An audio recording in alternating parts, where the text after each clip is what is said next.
Thank you very much for agreeing to do this interview with me. And I hope it's not going to take too much of your time. I do wanted to have this to, get a feel for what you do, see, understand your career progress and what got you into writing and what inspires you to do this. So I hope you don't mind. I'm going to be taking notes while right? So if I look away, it's only to my screen. So yeah. Okay, it's all right. Go ahead, ask away. I'll do my best. So, Joseph, so what made you choose this career? I have always wanted to be a writer as far back as I remember, but to be honest with you, most times writing, for the majority of people who are full-time writers or even part-time writers, there's not enough money in it to have a family, to support yourself, to pay for things. I've wanted to be a writer since I was probably 7 or 8 or 9 years old. My sister was the one who got me encouraged, and I'll share that story if you like. Yes, would love it. Okay. The reason I'm a full-time author now is because about, 21? So 5 years ago, my wife, partner, and princess, Susan, she and I had a company which went international. We had that company for 25 years or so. And when we got rid of the company, we were okay. We didn't have to worry about too much. And Susan said, I've never seen you happier than when you've been writing your stories. So I want you to do that for the rest of your life. And I went, yes, ma'am. You don't argue with her. I don't. No. So the story about how I got started, as I say, I was 6, 7, 8, somewhere in there. And my sister Sandra and I were doing dishes. She was washing and I was drying. And I don't know what prompted her to do this. She's 7 years older than me. So she was in high school, I was in grade school. I don't know what prompted her, but she started telling me about a book she was reading for a high school English class. The project was for her to go to the library and find a book she wanted to read and do a book report. Simple enough. The book she chose was James Blish's Mission to the Heart Stars, an early, what is called a golden age science fiction story. Okay. And here is my sister, who I love and admire, right? I mean, I learned how to play the piano because she liked the Moonlight Sonata, and I wanted to be able to play it for her. I mean, that's how she was really important in my life.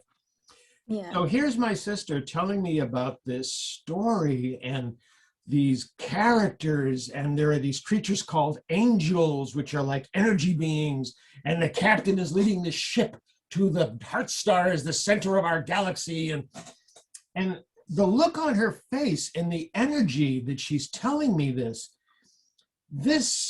story so captivated her. And nowadays in marketing, we call it engaged. It engaged her. And here I am, as I say, I'm 7, 8, 9 years old, and I'm drying the dishes, watching my sister.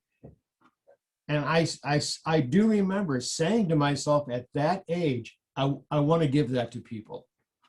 That reaction to a story, I want people to have that kind of power and joy. And started writing stories. And did you follow through with your career there out of high school or college, or was that something later on which came? I always wrote stories. I got a crush on a junior high English teacher and wrote her a notebook of poetry. Thank God it's not around anymore. Miss Pelletier, if you are still alive, I apologize, but you inspired me. I remember her, Miss Pelletier. And she was so gracious about it. Oh, thank you, Joseph. This is beautiful.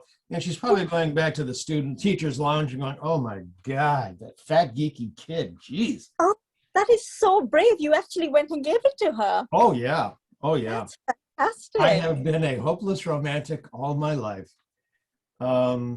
So I did that, and I wrote stories in high school, which Mrs.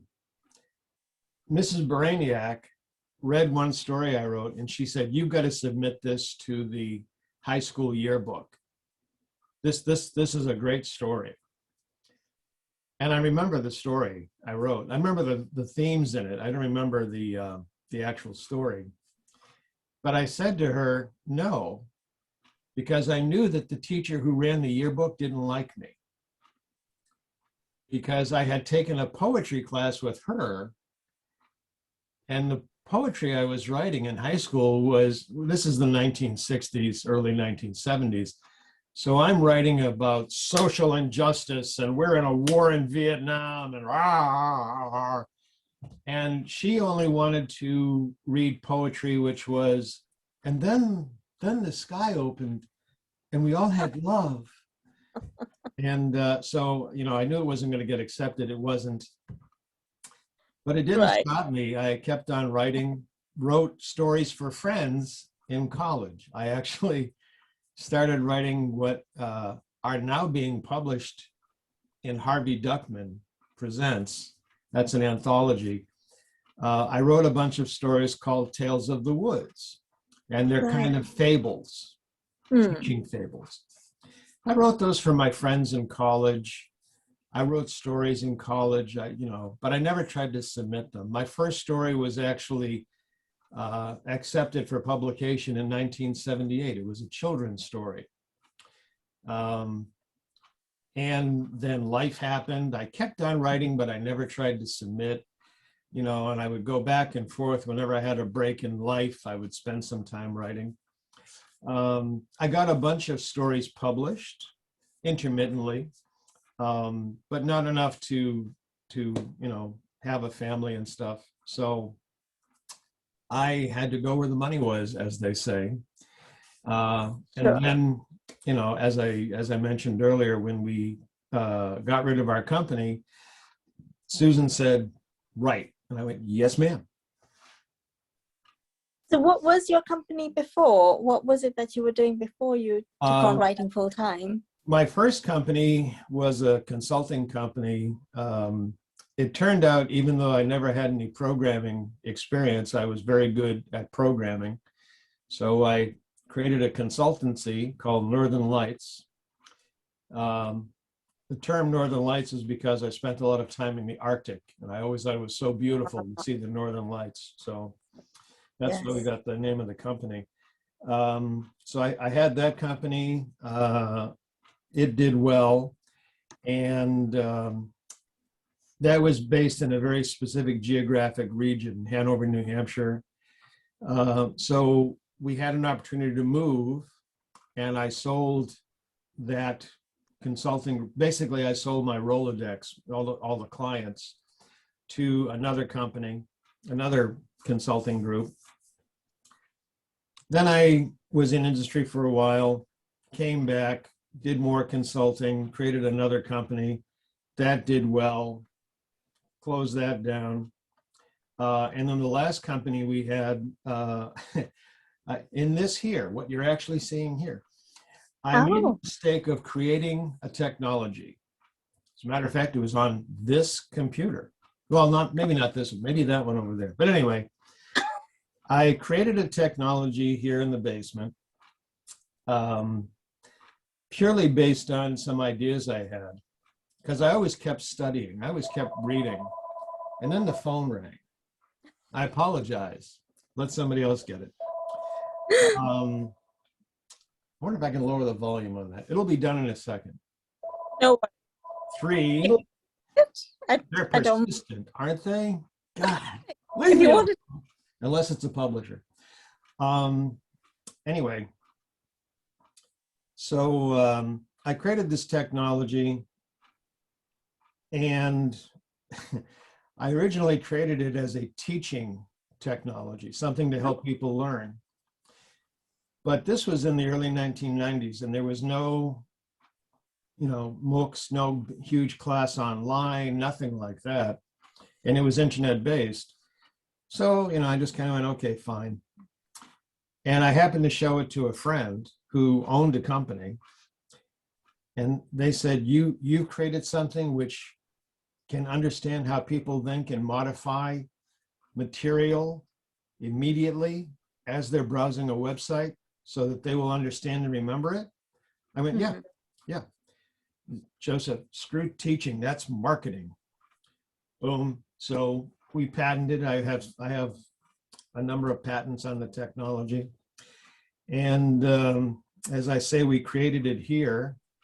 I created it here. Took me 3 months to make it. And by the time Susan and I got rid of the company, we had offices in 4 countries, and the technology was active in 120 countries. Wow. Okay. But it was at its heart, it was always intended to be used to help people learn better. Got it. So it's like sort of embedded like a piece of programming in software, is it? Or is it a hardware programming? No, it's a piece of software, and it can run on any device. As a matter of fact, when we got the patents on it, the US Patent and Trade Office, this was their wording. It was incredible marketing language, but it was their wording. Next Stage Evolution, which was the name of the company we had. Next Stage Evolution has created a technology which allows any machine to understand and respond to human thought through any human-machine interface. Okay, so it's artificial intelligence there. Well, a lot of people comment that it's artificial intelligence. I would actually call it an alternative intelligence, or artificial would be a better term, intelligence. It was a self-learning system. As a matter of fact, it learned, because I have a background in anthropology, cultural anthropology, I had been trained as an observer. So I put that ability into the technology to observe people doing stuff through how they use the computer. And it had the ability to learn languages just by watching how people interact. And when we first turned it on, oh my God, the computer was like dinging every 3 seconds because it was learning something new, and that's what we had it do. I mean, it's like a symphony down here, oh my God, shut that up. But after like 4 or 5 months, it had essentially acquired the language skills of a 3 or 4 year old. And then it basically would learn a new word every few hours, and then every day, and then once a week. And by the time they were through it, about every 6 months, it would go ding. Oh, what was that word? And you have to go, what did it learn? Ooh. Very exciting. Oh, that's really cool. Well, thank you. That's really, yeah. So it sort of analyzes the different people who are using it at that time and caters to them. So it's almost like it helps with advertising, doesn't it, as well? Yes. That's quite a powerful tool. We like to think so. Yes. Okay. And so you gave that all up to become a writer full time then? Yes. Yeah, I cannot emphasize enough. If you, number one, never create a new technology. Number two, never own an international business. I said to people the last year we were in business, if I have to get on one more airplane, I'm going to kill somebody. That was the downside of that, was it? Oh, I used to enjoy traveling. Wow, I'm going to someplace new. But, after like the 30th time going to the same city, and never being able to get out of the city because you had another appointment and then another appointment. Like, yeah, okay, fine. Yeah, you know. Found some great restaurants though, some incredible restaurants. Yes, Yeah. but met really interesting people as well, I'm sure. Yes. Oh yeah, always fascinating people. Yeah. Yeah. I met you. There we go. Oh, yes. Well, of course, this is not through your company, but yes. Well, through it's through the company because we're here now. So there you go. Yes. Oh, I suppose. Yes, that's true. So, just what do you, I mean, I think I know what you enjoy about it. You enjoy, but what do you not enjoy about writing? What is it that? Funny you should ask me that question now, because this past weekend, a character in my current work in progress basically grew beyond what I thought they were. Okay. And it was so funny. I was talking with Susan about it during dinner last night, and she said, I could tell that you're very uncomfortable with this. You don't want that character to grow. And I had to deal with the issue that this particular character, who's based loosely on someone I knew long ago, is no longer that person, has taken on a life of their own. Excuse me. And it's very rewarding when that happens, because everybody wants to see their child grow up and prosper. It's also very intimidating to me, because that's not how I intended you to be. You know, it's kind of like you discover, or you wanted your child to be a world-class physicist, and instead they have become a world-class violinist. Yes. That's not what you thought, but they're thrilled, they're happy, and you have to give that child everything they can have and let them go for it, you know. But which is what every good parent should do. Yeah, but it's still, you know, it's because I was going to do some more writing of that chapter before we got on this call, and I wasn't ready. No, you were. No. My child's grown up. Oh my God. They're gonna start dating now. That quite nicely brings me to my other questions, is like, you know, what is the most surprising thing or unexpected twist and turn which has happened in your career path? Yep. Stuff like that. In the writing world, there's a concept of a plotter, someone who plots out their story, and a pantser, someone who just kind of wings it from the seat of their pants. Right. And in a lot of my shorter stories, I just sit down and write. And I know where the end point is, but I don't know how it's going to get there. So I'm just writing along. In my novels, it's much the same, but a novel's a much bigger work, right? You know, it's 80 to 120,000 words versus maybe 5,000 words. Maybe instead of 5 pages, it's 300 pages. However, for me, I still need to know the end of the story with the novel. What's funny is, in 2 of my novels, I knew what the end was when I started writing, but that end point never appeared in the novel. You know, it's kind of like when I got there, I was like, well, I don't really, that's how it got me here, but I don't need that scene. Also in novels and in longer stories, like a novella and novelette,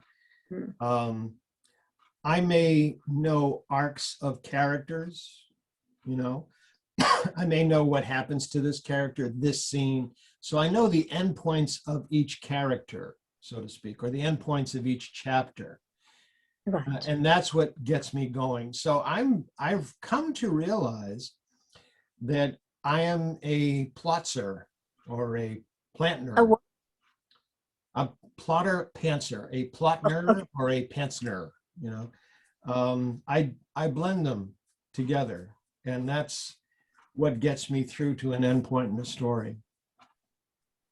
And you deal with that surprise factor reasonably well, or how? Well, sometimes it's kind of funny because I now work in our back room, which overlooks Woodlands.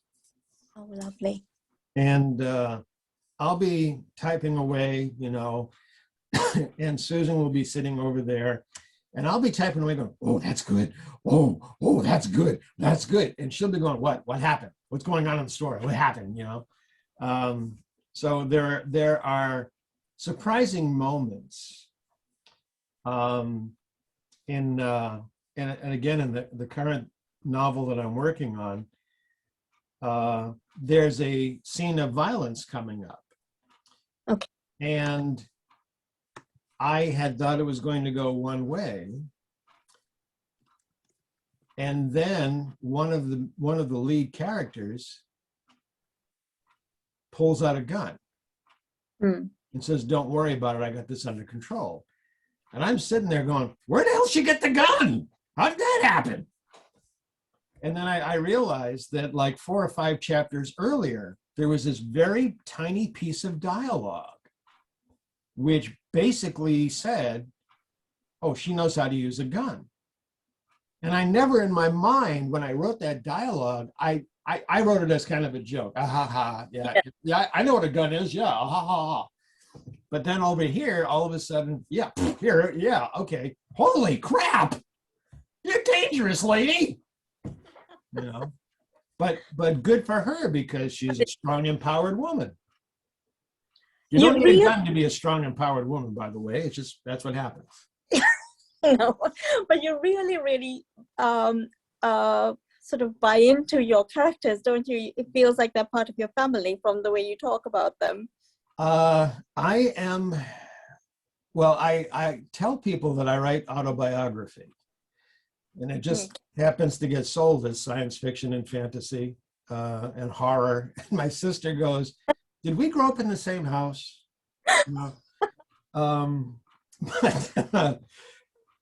Yeah, my characters, for me to really understand my characters' motivations, the way they think, I have to live with them in a sense.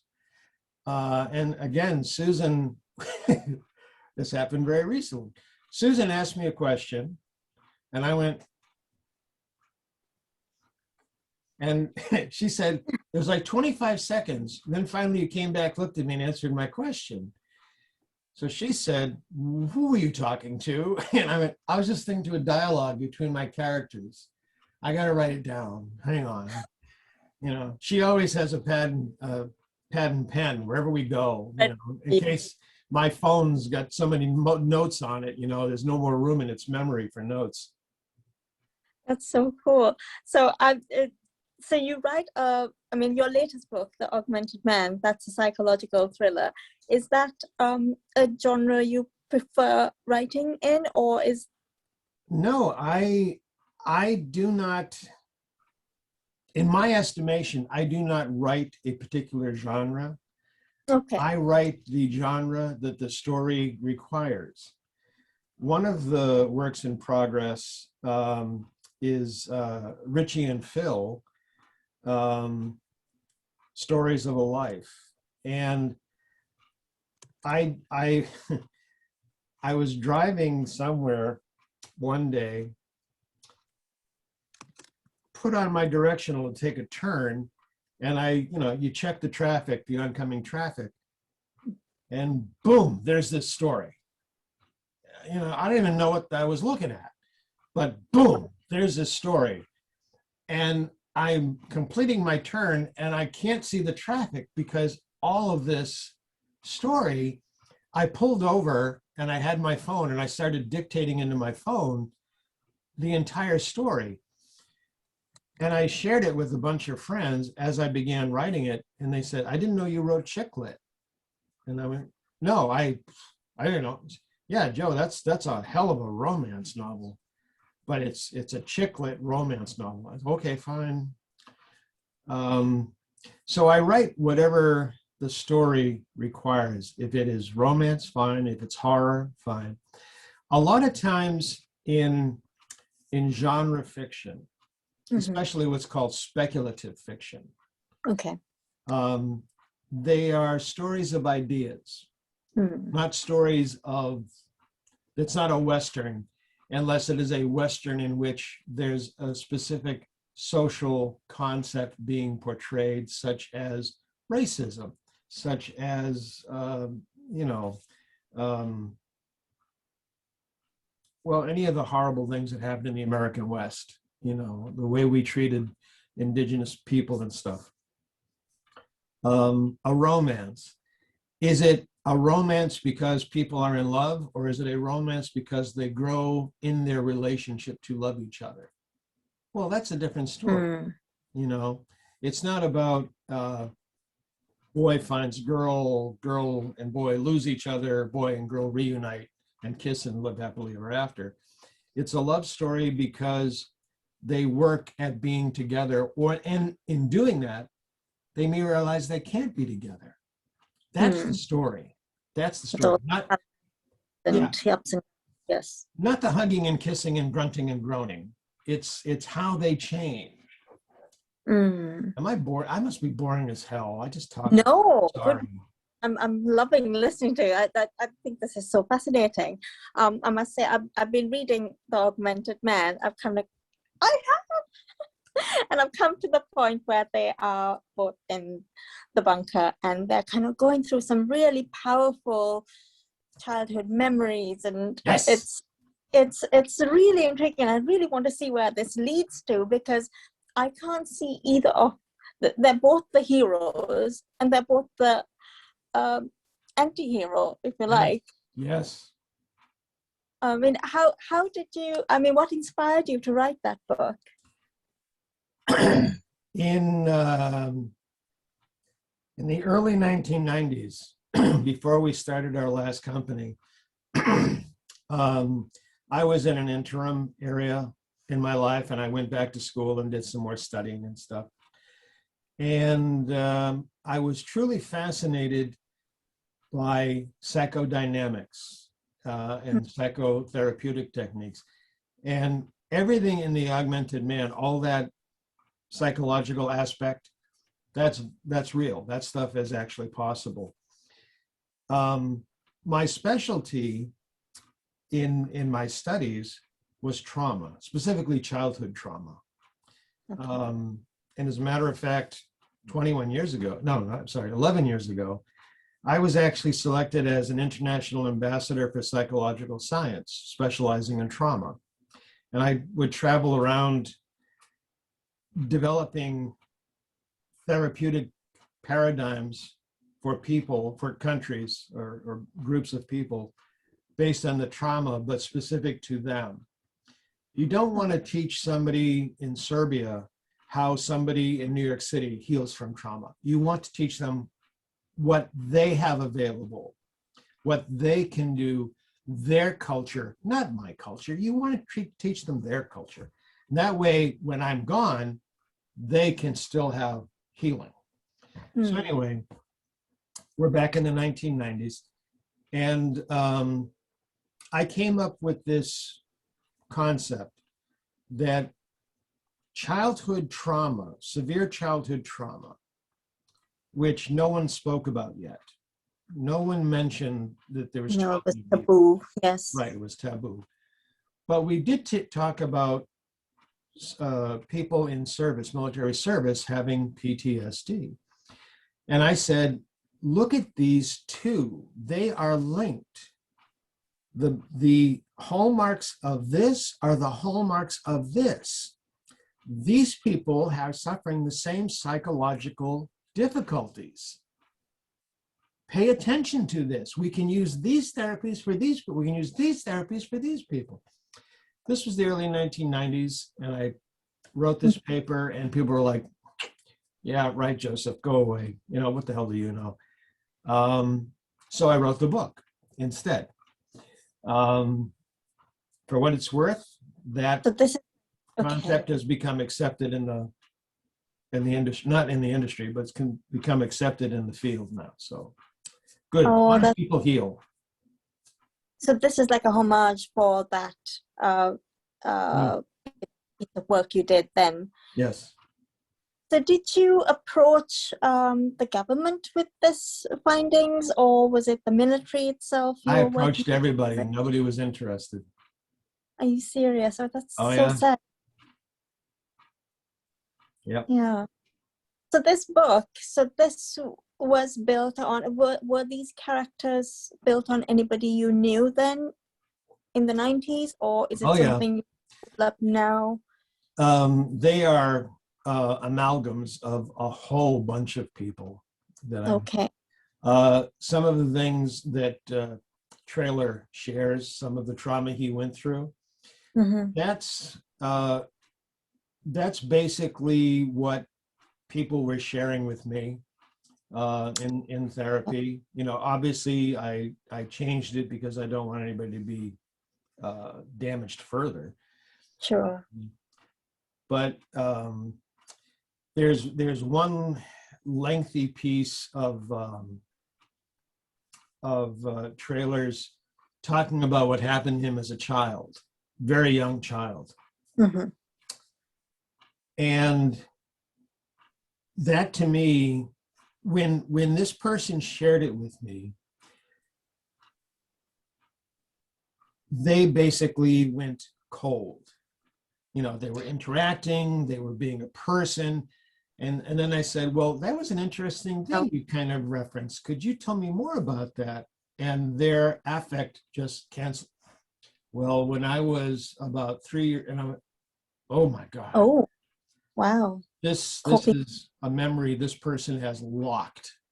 This person has put Mm-hmm. this memory in a little box. And, you know,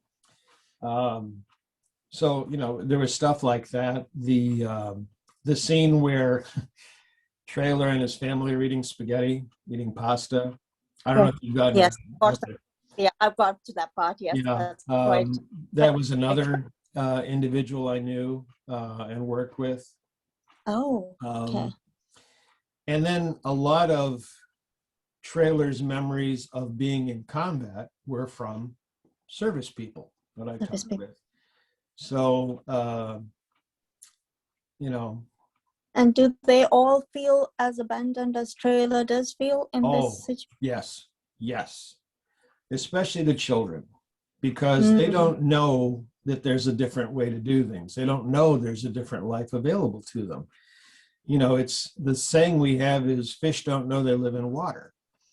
And when you're a child growing up in a family, you don't know that it's any different because you're in a family. You know, that's your normal. That's what's normal. And it takes a lot of work and a lot of courage on the part of the individual. I don't know if you've gotten to the part where Trailer literally reshapes his thinking. He's starting to, I think. Okay. He's starting to. That's what people have to do. And that requires so much work on their part to actually be consciously aware. That's not a thought I should have. That's not a thought I should have. That's not a thought I should have. And to be able to isolate thoughts, memories, experiences, accept them, but use them to become better. Okay. That is the work. And I've had therapists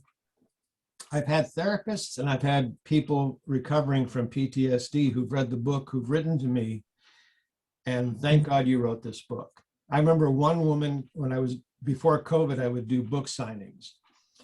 And this one woman walked up to me and she said, I got to tell you how much this book has helped me help my brother, who came back from the Gulf War.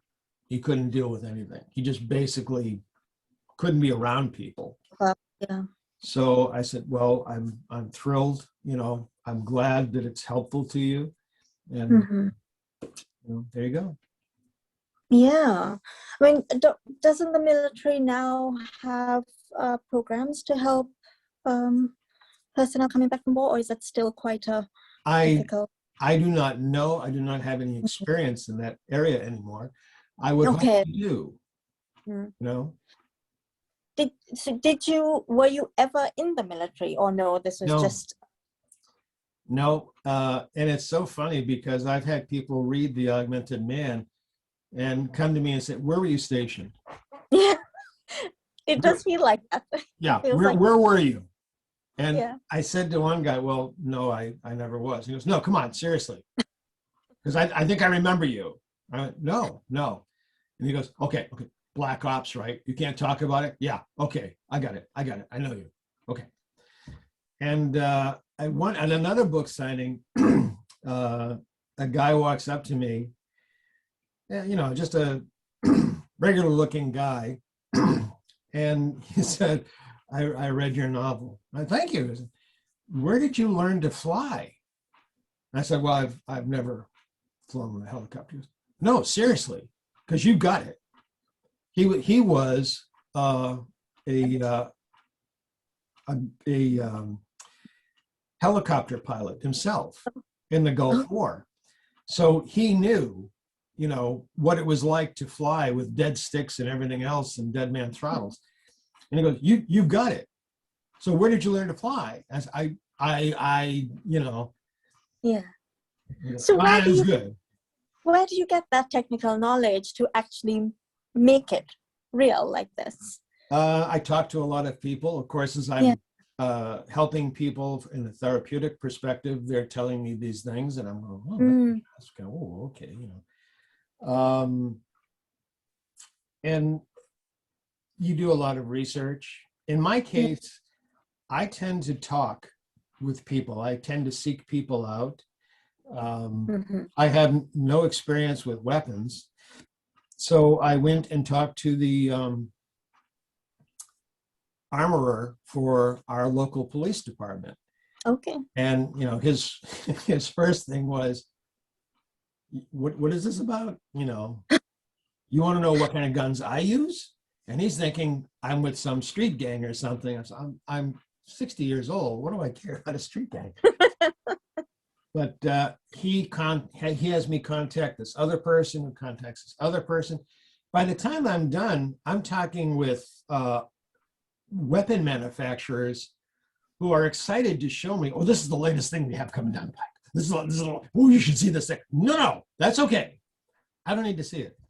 The some of the stuff that is described is actually available now, but is not in use now, such as the Human Universal Load Carrier, the Hulk design. I don't know if you ever saw the movie Aliens, Sigourney Weaver's Aliens, Yes. not the first, but the second. Hmm. When she's in that kind of thing, which she's using like a forklift, a human forklift, Yeah. that's an actual device. No. It's called Oh. the Human Universal Load Carrier. And I said, wow, I'm going to use that in the story. Um, the um, the There's a one-man drone type of device that actually carries a person. Those are actually built up in Canada. They actually exist. I've seen them. I didn't want to fly one, but I've seen them flown. So a lot of that stuff is actually currently available. And wow, that's interesting. Yeah. And put it in. Oh, that's fantastic. Well, thank you.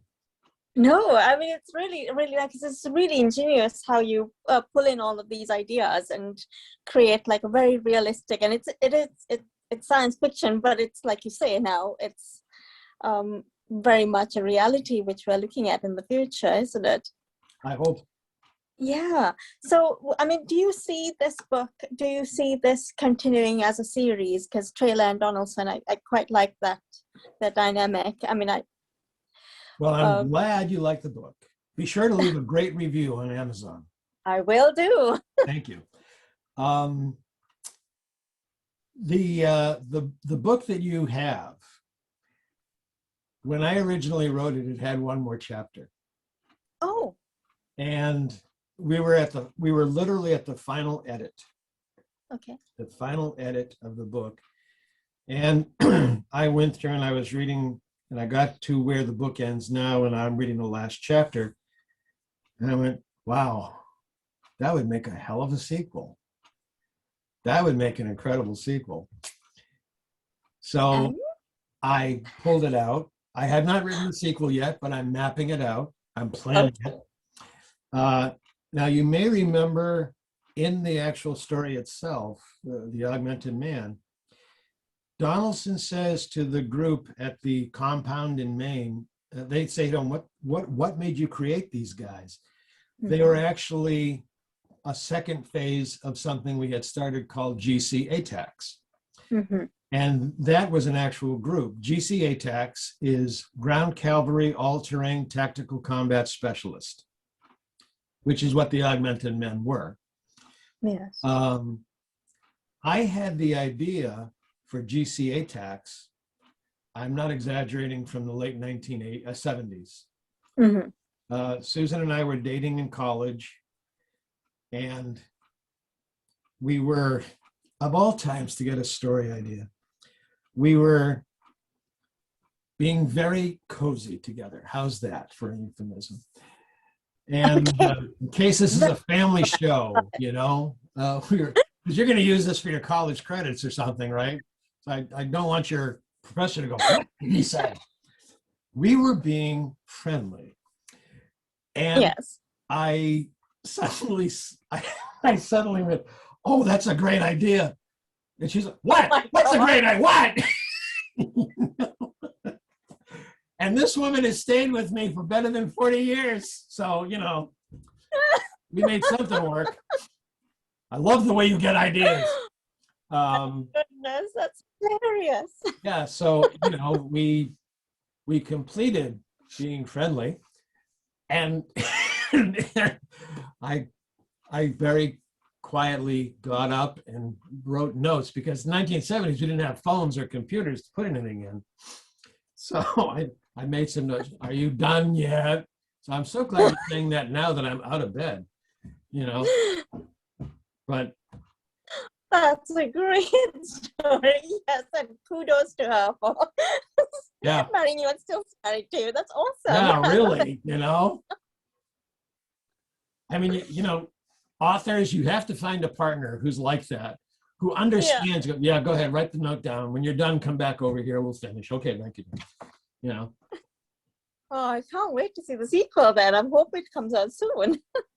I'm in the process. Yeah. So out of all your books, which is your favorite? I know you do fiction and nonfiction. Who's your favorite child? Which of your children is your favorite? This is Sophie's choice then. Well, I hope not Sophie's, but you know, talk about a powerful story though. Sophie's Choice. Oh, if people know the real story, read the book or see the movie. That's a great story. Different stories are favorites for different reasons. In Tales Told Around Celestial Campfires, which is an anthology of previously published stories, the first one in the book, Dancers in the Eye of Kronos, that's my favorite because it's Susan's favorite. And it's about when she and I were learning how to dance. We took dance class together. There's another story in there, The Goatman of Agira, which is about basically a cultural anthropologist on a deep space flight who encounters aliens on a planet which was not supposed to be inhabited. So he's actually a xenopologist, would be the term. But that is one of my favorite stories because it's based on my experiences working with indigenous people at high altitudes, which is where the story takes place, up in the mountains. Winter Winds, which is at the end of Tales, is another favorite because it's a story about a father and a son watching a winter storm, a very heavy winter storm, and it's kind of like a surprise ending, a joke ending.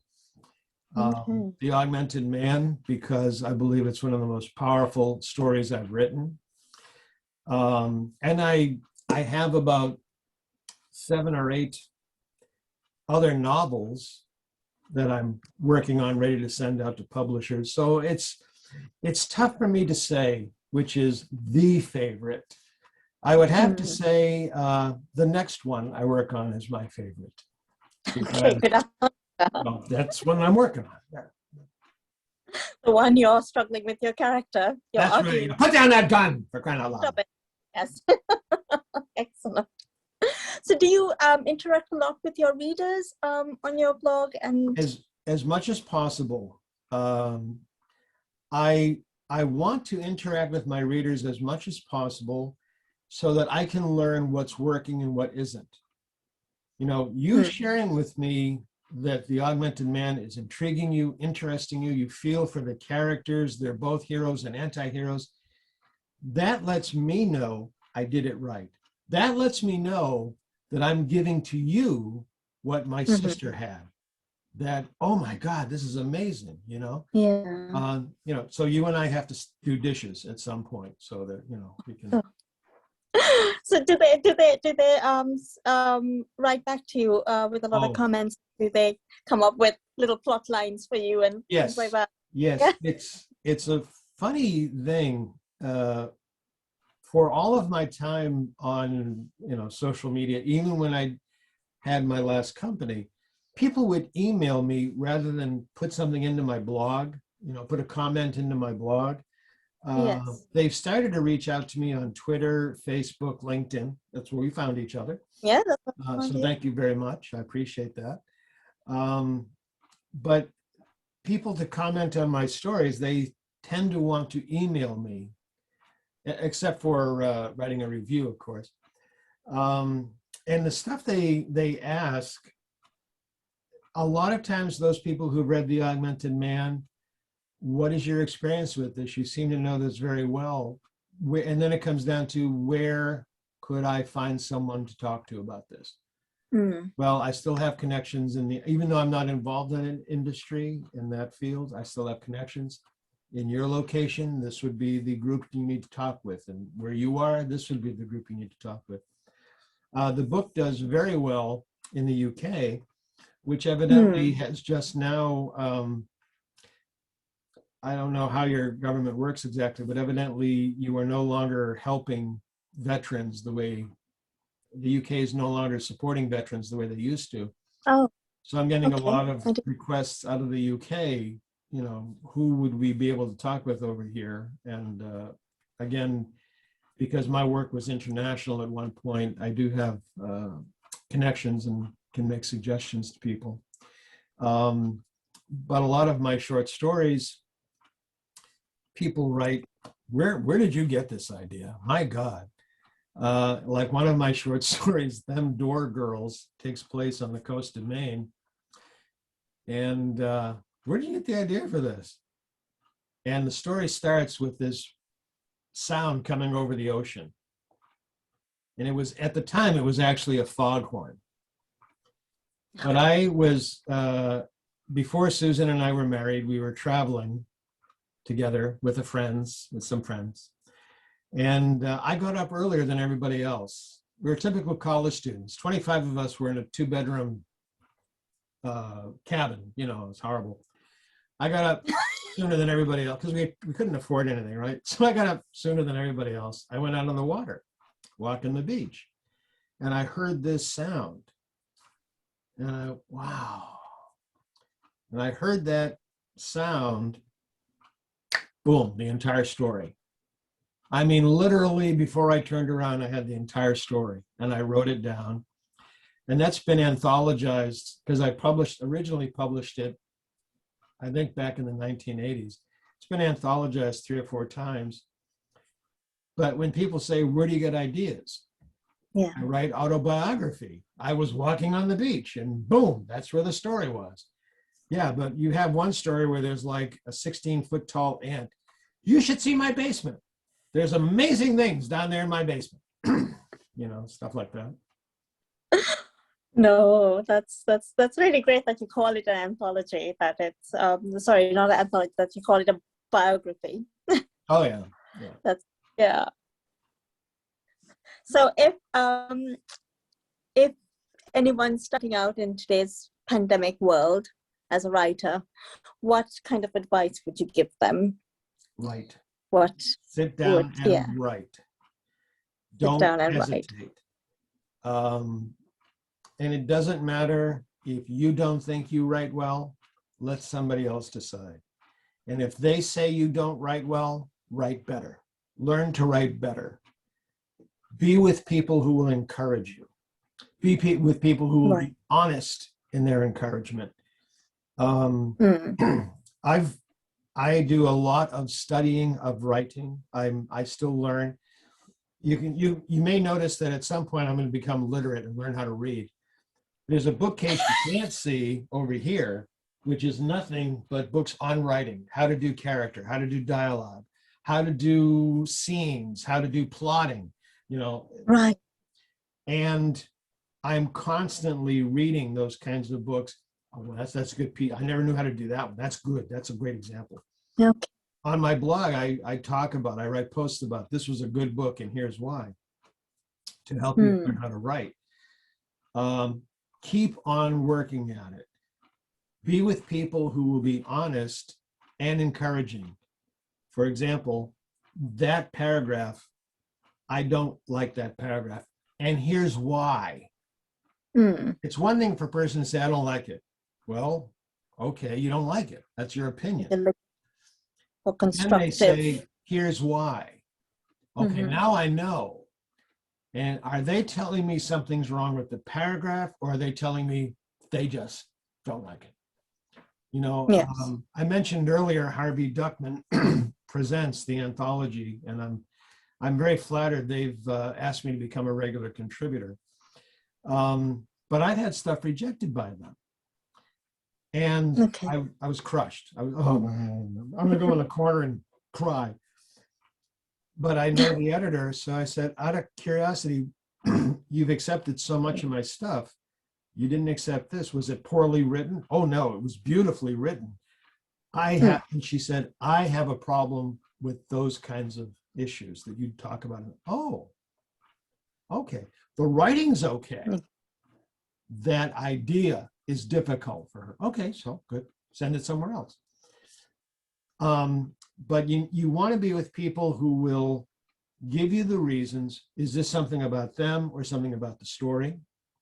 If it's about the story, the next thing is, can they make suggestions for how to make it better? People will send me stuff to read, and they will send. Can you critique it for me, Joseph? Just don't, no, please, because I'm a very tough critiquer. I really tear things apart that are not working. And when they do work, I let them know, this is an incredible phrase, this line, this paragraph. But when I do critique, it is, this is not good. Here is why. Here's a suggestion for making it better. This doesn't work. Here is why. Here's how to make it better. You don't have to take my advice. You don't have to do what I suggest, but you do have to recognize this is why Joseph said it doesn't work. Is Joseph an idiot, or does it not work? If someone wants to read my critique of their work and say, well, Joseph's an idiot, that's fine. That's cool. Yeah. I've got no problem with that. But if you, for example, if you send a story out 500 times and it gets rejected 500 times, maybe it's time to look at that story again. Maybe it's time, is there something wrong with this? On the other side of that, The Augmented Man was rejected by, I can't tell you how many publishers. And it doesn't matter how many times somebody says no, you have to find the one that says yes. That's the key. So when you had all that rejection from the publishers, did you go revisit your story? Oh, yeah. Or what? Yeah. The Augmented Man that you have, the version that you have is the 17th version I wrote. Oh, wow. Okay. Yeah. So I did a lot of revising. Now, another thing is, through those 17 revisions, I was learning how to write better. Mm-hmm. Now, when I reread a novel or go through a novel before I send it to a publisher, it may only require 3, maybe 4 revisions, because how I write is different. The way I think about writing is different. I will pull myself back from the story, even though it may be emotionally engaging to me. Oh, I'm so popular today. My phone's ringing again. You are. Monday morning, yes. Hey, you know, who knows who they are. But I will pull myself back from even the most emotionally engaging stories, and that's not working. How do I improve that? What am I really wanting the reader to get from that? You know, and specific to the augmented man, there's some of those scenes, to be honest with you, I didn't want to write down. I thought they were a bit overwhelming. But it was Susan who said to me, no, you have to write the truth. You have to write what really happened. Okay, babe. Yes, ma'am. Yeah. No, I mean, it does make it a lot more real, isn't it? Yes. You engage so much more with them. So thank you. Thank you to Susan. Will do. Yes. Is there any other guidance you could give me or share with me on becoming a writer, or you personally, or writers in general? Writers in general. Okay. Write. Mm-hmm. Always write. Every day. In addition to my normal writing, there are 2 time periods every day that are just for me to practice my writing. So even if I'm going guns over butter on a chapter or something, okay, I'm going to practice dialogue now. I'm going to practice characterization right now. I'm going to practice metaphor and simile. I'm going to practice creating a scene that the reader is really absorbed into. So practice. Even when you don't want to write, write down, I'm not kidding, write down, I don't want to write today. Here's why I don't want to write. And start writing down why you don't want to write. The kids have been rotten, and I have a foot ache, and I didn't have my coffee. And eventually, you're going to start, by the time you get 3 or 4 lines down, you're just going to be in the flow of it. I have done some writing exercises where I literally started out, I was looking outside and I was looking at the bird feeders Susan has in the backyard, and there was a sparrow on there, and I'm watching the sparrow, and what a beautiful bird, and what it's doing. And next thing I know, there's this incredible story about a sparrow nursing its young, feeding its young, and watching them take flight. And I'm, wow, where the hell did that come from? That's good. Thank you, Sparrow. I'll put your name on it too. Give you co-credit. So, you know, just go, just let it happen. If you need encouragement, find a critique group, find a writer's group that will encourage you and be truthful with you. If someone says to you, you don't have what it takes to be a writer, get away from them. Just no, if you want to be a writer, if you really want that, do it. Whatever is in your heart, go for it. Do it. I don't care if it's writing or whatever else. In your case, if I may be so personal. Of course. Yes, please. Start by writing down stuff that you are emotional about. You don't have to show it to anybody. But emotion is energy in motion. The best stories are about people, in my opinion. They're about people. I agree. Yeah. You know, we're talking about the augmented man, and we talked about the technology and the weaponry. You wanted to talk about the hero, anti-hero aspect of the 2 main characters. Those characters were real to you. Yeah. And I'm willing to bet Right. they were real to you because of the emotions that they had. You know, people tell me they read the first paragraph or the opening chapter, I should say, of The Augmented Man. And they say, I'm so into Trailer, my God, the pain that guy's in. But you never see him say, I'm in a lot of pain. No. That he's in a lot of pain, but I never say, I'm in a lot of pain. So write the emotions that you have. You have very deep emotions. I'm watching you as we talk. And when you smile, you are alive and smiling. And when you laugh, you're, oh my God, you're back and you're laughing. Thank you. You know, you're very open. So you have a lot of emotion. You have a lot of power in you. Share, and I say that to all writers, share the power that is in you. Be willing. You don't have to show it to people at first because emotions are very tender. They make us vulnerable.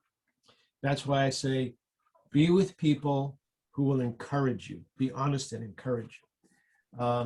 If it's not a critique group, there are groups. I'm actually trying to form one if you're interested. Oh, yeah. Where writers can get together and talk about what's going on in their stories, but not critique each other. It's more like a corner bar or a corner pub session, you know, and I would say things like, I don't know, this character, I wrote her to be one way and all of a sudden she's got a gun. I don't know what the hell's going on, and laugh about it, because very often when we talk, not share what we've written, don't read what I've written, but when we share what's happening in our stories, it allows us to think them through as we're talking about it. And I will say to someone, I'm working on a story and such is happening. And as I'm saying it, I'll go, because that's going to happen next. I didn't know that. And there it will be, you know, all of a sudden the plot line just rolls out in front of me. I'm like, oh God, wow. You know, so human beings are designed to share by talking. Sure. Yeah. Talk. Go with people who will let you talk and talk with you about what they're doing. And their ideas may say to you, oh my God, that's a beautiful idea. They may say something, they're having a problem with some character, and you go, well, you know, I think what's going on there is this. And they'll go, my God, that's right. How come I didn't see that? Well, you're not a woman. You're writing about a woman, but you're not a woman, you know? So stuff like that. Yeah, no, that's really powerful stuff. Thank you.